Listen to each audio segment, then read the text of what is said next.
حضرت مولانا قاسم نانوتوی رحمۃ اللہ علیہ علم کے آفتاب اور مہتاب تھے۔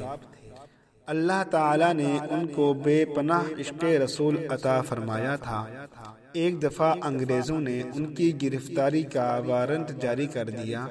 حضرت 3 دن گھر میں رہے اور 3 دن کے بعد باہر آ گئے۔ حضور صلی اللہ علیہ وسلم غار میں 3 دن تک چھپے رہے تھے، لہٰذا 3 دن سے زیادہ میں اندر رہنا پسند نہیں کرتا، ایسا نہ ہو کہ قاسم نانوتوی سے خلاف سنت کام ہو جائے۔ حضور اکرم صلی اللہ علیہ وسلم کی حدیث ہے کہ تم اپنی بیواؤں کا نکاح کر دیا کرو، یہ حکم قرآن پاک میں بھی ہے۔ حضرت قاسم نانوتوی رحمۃ اللہ علیہ کی ایک ہمشیرہ 90 سال کی عمر میں بیوہ ہو گئی۔ آپ کو پتہ چلا، آپ ان کے پاس تشریف لے گئے۔ کچھ دن گزر گئے تو دوبارہ اپنی بہن کے پاس گئے۔ بہن، میں آپ کے پاس ایک بات کرنے آیا ہوں۔ بہن نے کہا، بتاؤ بھائی کیا بات ہے؟ حضرت فرمانے لگے کہ میرے آقا حضرت محمد صلی اللہ علیہ وسلم کا فرمان ہے کہ تم بیواؤں کا نکاح کر دیا کرو۔ آپ میری اس بات کو مان لیجئے اور نکاح کر لیجئے۔ میں جانتا ہوں کہ اس عمر میں ازدواجی زندگی کی ضرورت نہیں، مگر قاسم نانوتوی رحمۃ اللہ علیہ کو سنت کی توفیق ہو جائے گی۔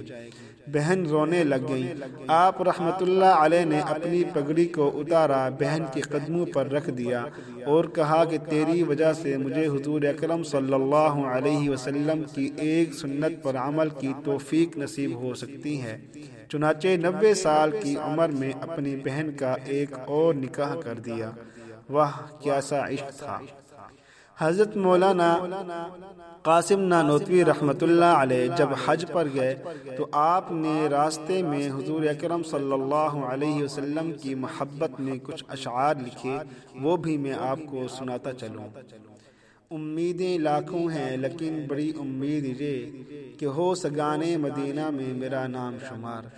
جیوں تو 7 سگانے حرم کے تیرے پھروں، مروں تو کھائیں مجھ کو مدینہ کے موروں مار۔ کہ اے اللہ کے نبی صلی اللہ علیہ وسلم، نجات کی امیدیں تو بہت ہیں، مگر سب سے بڑی امید یہ ہے کہ کتوں میں میرا شمار ہو جائے۔ اگر جیوں تو مدینہ کے کتوں کے ساتھ پھرتا رہوں، اور اگر مر جاؤں تو مدینہ کے کیڑے مکوڑے مجھے کھائیں۔ رسول اللہ صلی اللہ علیہ وسلم کی ایسی شدید محبت تھی دل میں۔ ایک آدمی آپ رحمۃ اللہ علیہ کی خدمت میں آیا، اس نے سبز رنگ کا جوتا پیش کر دیا۔ حضرت رحمۃ اللہ علیہ نے وہ جوتا لے تو لیا، مگر اس کو گھر میں رکھ دیا۔ کسی نے بعد میں پوچھا، حضرت فلاں نے بہت اچھا جوتا دیا تھا، علاقہ میں اکثر لوگ پہنتے ہیں، خوبصورت بھی بنا ہوا تھا۔